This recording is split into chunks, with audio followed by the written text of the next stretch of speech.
ये एक सपने से शुरू हुआ, नहीं, एक बुरे सपने से। एक बच्चे की आवाज दूर से आती हुई दर्द भरी, माँ प्लीज मुझे छोड़कर मत जाओ। वह हांफते हुए जागी। उसका दिल तेजी से धड़क रहा था, पसीने से भीग गई थी, लेकिन वहां कोई बच्चा नहीं था। कभी कोई बच्चा था भी नहीं, कम से कम उसे तो याद नहीं था। उसे भूलने की बीमारी थी। 2 साल पहले हुए एक हादसे ने उसका अतीत छीन लिया था, नाम, चेहरे, यादें।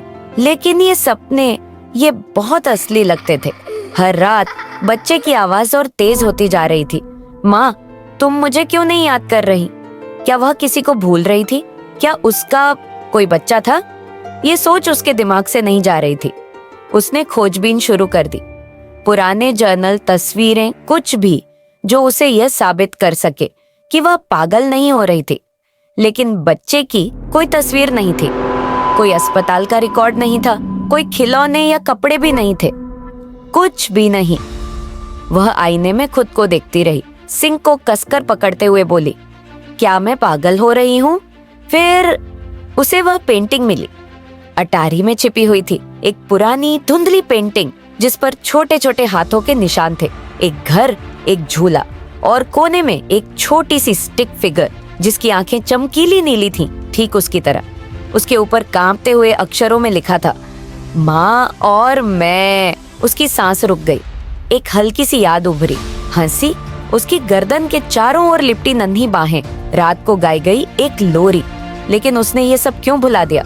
उसका दिमाग क्या छुपा रहा था? उसने और गहराई से खोजबीन की, अखबार की कतर ने, पुरानी पुलिस रिपोर्ट्स, और फिर उसे सच पता चला। एक सुर्खी जिसने उसकी दुनिया हिला दी।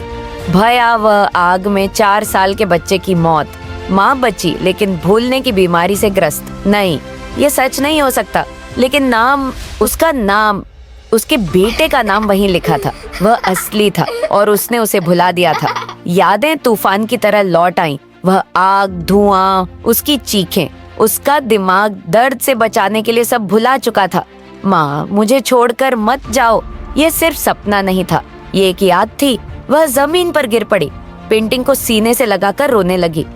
अपराध बोध, प्यार, दुख, सब कुछ असली था। लेकिन अब वह उसे फिर से कभी नहीं भूलेगी। अगली सुबह वह पहली बार अपने बेटे की कब्र पर गई। उसने ताजे फूल रखे और धीरे से कहा, मुझे तुम्हारी याद आ गई मेरे बच्चे, अब मैं तुम्हें कभी नहीं भूलूंगी। कई बार हमारा दिमाग हमें दर्द से बचाने के लिए यादें छुपा देता है, लेकिन प्यार हमेशा अपना रास्ता खोज ही लेता है।